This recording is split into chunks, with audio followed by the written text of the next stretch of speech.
Hamelin towns in Brunswick, by famous Hanover city. The river Weser, deep and wide, washes its walls on the southern side. A pleasanter spot you never spied.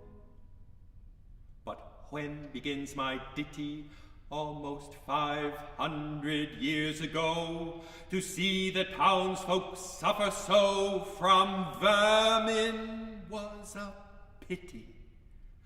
Rats! They caught the dogs and killed the cats, and bit the babies in the cradles, and ate the cheeses out of the vats, and licked the soup from the cook's own ladles, split open the cakes of salted sprats, made nests inside men's Sunday hats, and even spoiled the women's chats by drowning and speaking, or shaking and speaking in thin different chops and flats.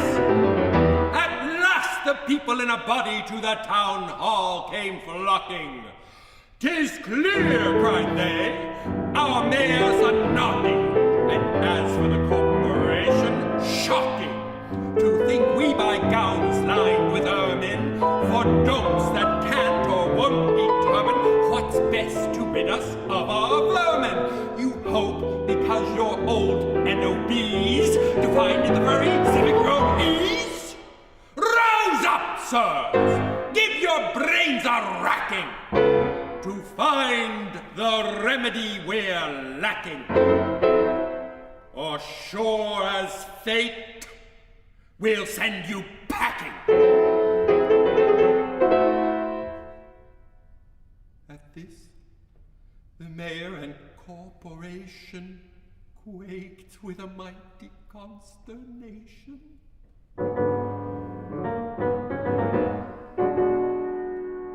An hour they sat in council.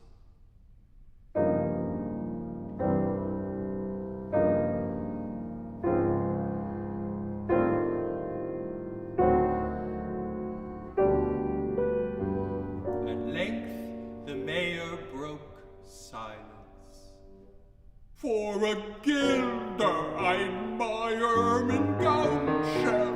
I wish I were a mile hence. It's easy to bid one rack, one sprain. I'm sure my poor head aches again. I've scratched it so, and all in vain. Oh, for a trap, a trap, a trap!" Just as he said this, what should hap at the chamber door but a gentle tap? "Bless us!" cried the mayor. "What's that?" With the corporation as he sat, looking little, though wondrous fat. Nor brighter was his eye, nor moister than a too long opened oyster, save when at noon his paunch grew mutinous for a plate of turtle, green and glutinous. Only a scraping of shoes on the mat, anything like the sound of a rat, makes my heart go bit-a-bat.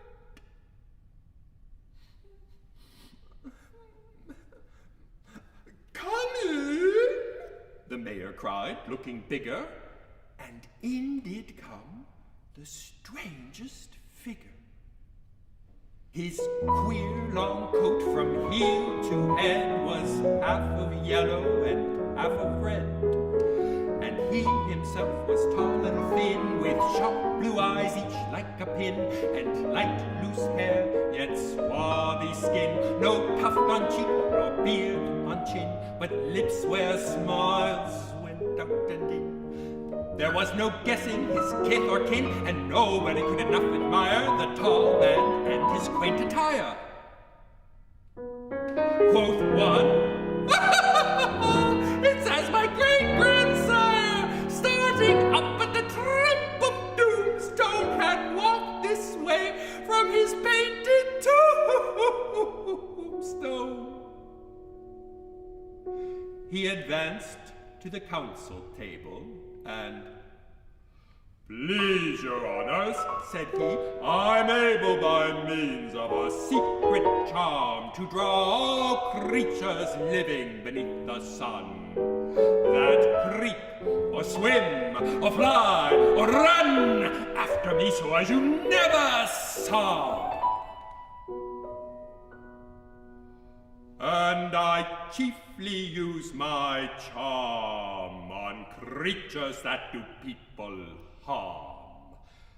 The mole and toad and newt and viper. And people call me the Pied Piper.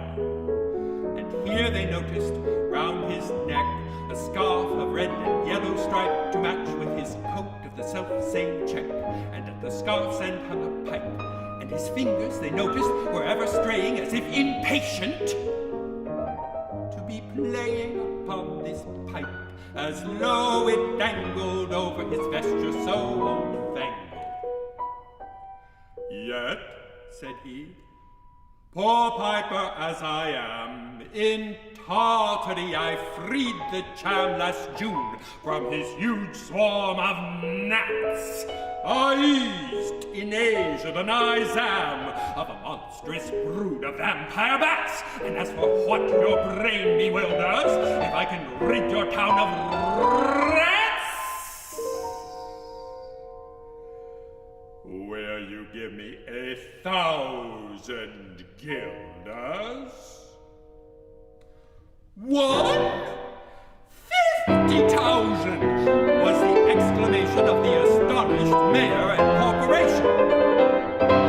Into the street the piper stepped, smiling first a little smile, as if he knew what magic slept in his quiet pipe the while.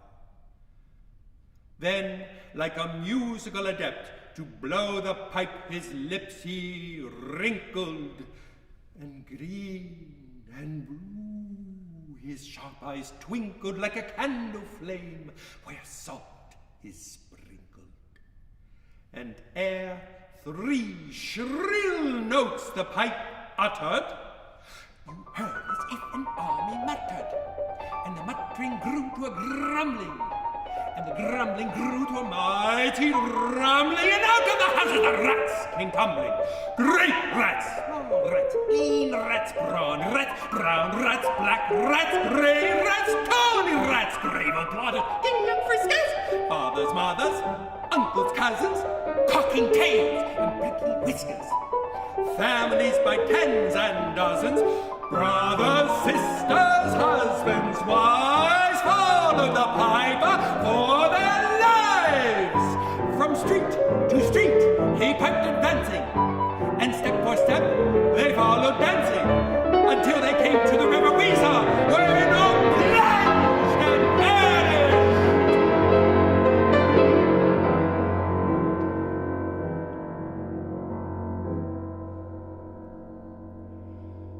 Save one who, stout as Julius Caesar, swam across and lived to carry as the manuscript he cherished to Ratland home his commentary, which was, at the first shrill notes of the pipe, I heard a sound as of screaming tripe, and putting apples wondrous ripe into a cypress's gripe, and a moving away a pickle cupboards, and a leaving a jar of conserve cupboards, and a drawing the corks of drain oil flasks, and a breaking hoops of butter casks, and it seemed as if a voice sweet the floor that my half of my sultry is breathing.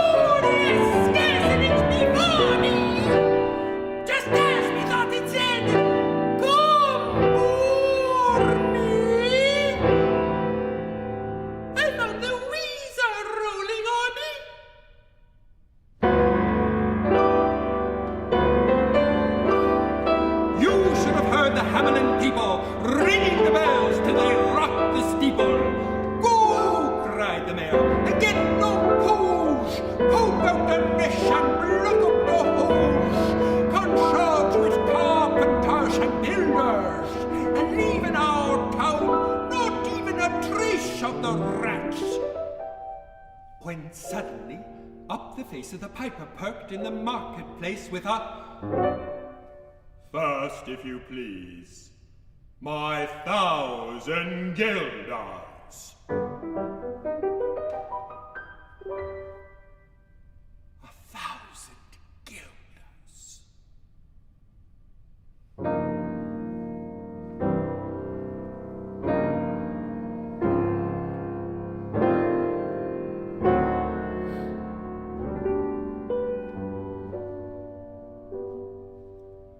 The mayor looked blue. So did the corporation, too. For council dinners made rare havoc with claret, Moselle, Van de Grave, Hock, and the money would replenish their cellar's biggest butt with Rhenish. To pay this sum to a wandering fellow with a gypsy coat of red and yellow?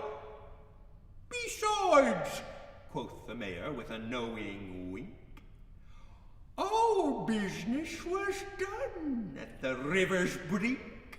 We saw with our eyes the vermin sink, and what's dead can't come to life, I think.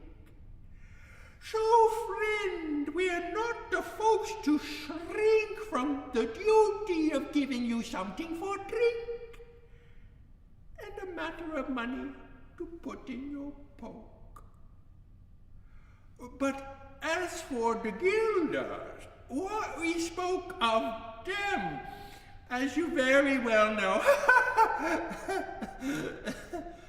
was a joke. Besides, our losses have made us thrifty. 1,000 guilders?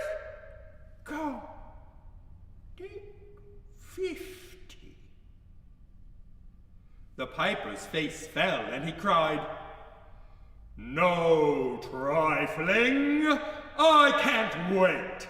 Besides, I promised to visit by dinner time Baghdad and accept the prime of the head cook's pottage, all he's rich in, for having left in the caliph's kitchen of a nest of scorpions no survivor.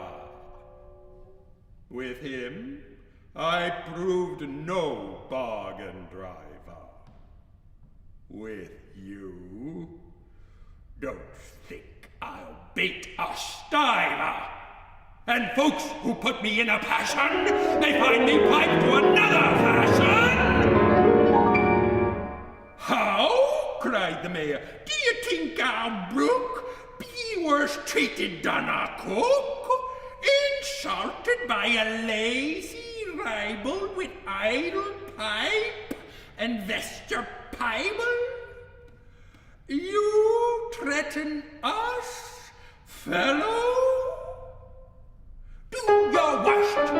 Blow your pipe until you burst.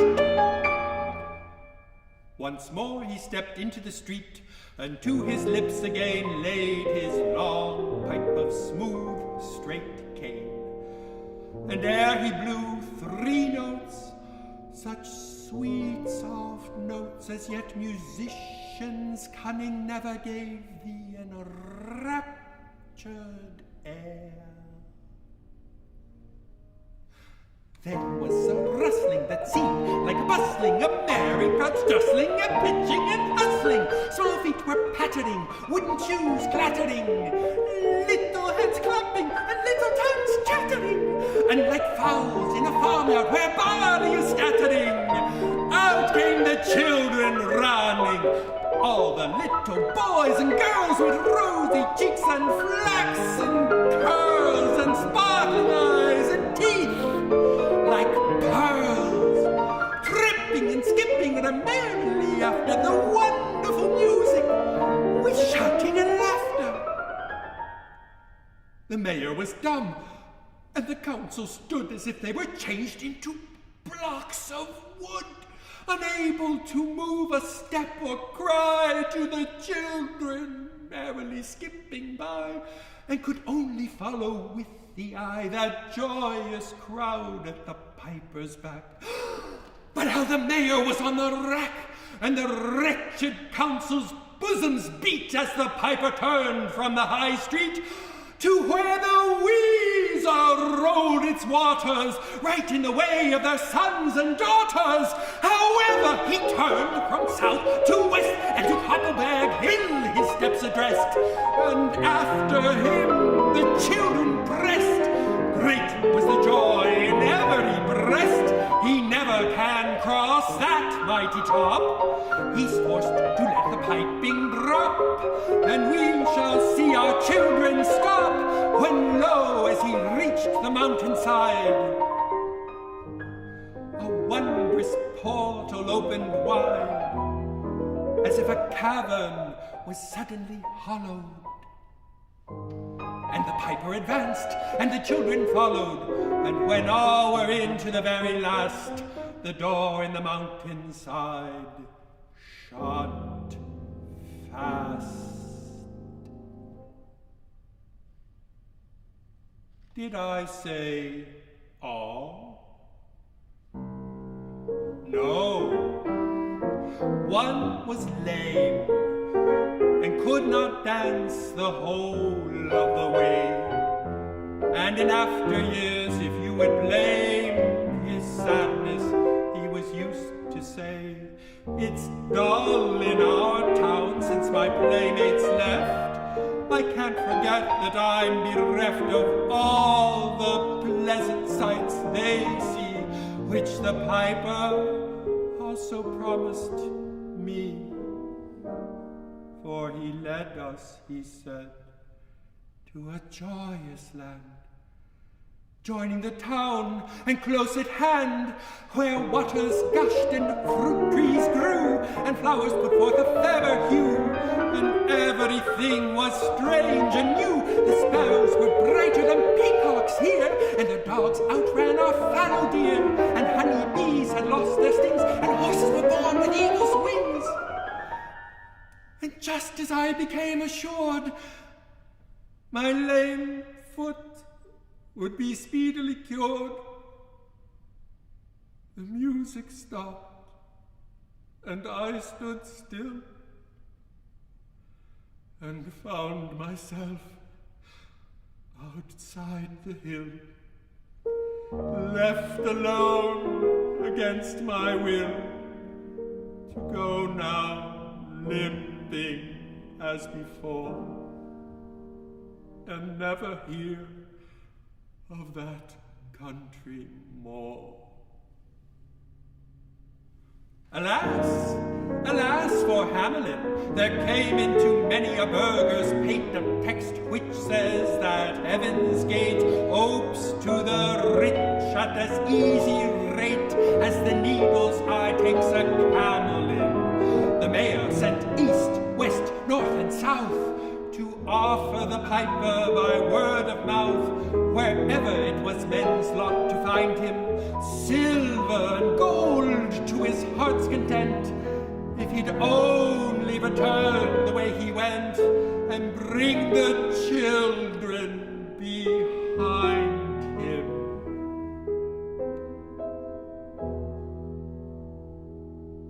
But when they saw 'twas a lost endeavor, and piper and dancers were gone forever, they made a decree that lawyers never should think their records dated duly if after the day of the month and year these words did not as well appear.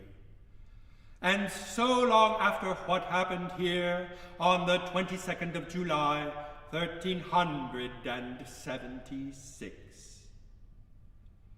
And the better in memory to fix the place of the children's last retreat, they called it the Pied Piper's Street, where anyone playing on pipe or tabor was sure for the future to lose his labor, nor suffered they hostelry or tavern to shock with mirth a street so solemn. But opposite the place of the tavern, they wrote the story on a column, and on the great church window painted the same, to make the world acquainted how their children were stolen away. And there it stands to this very day,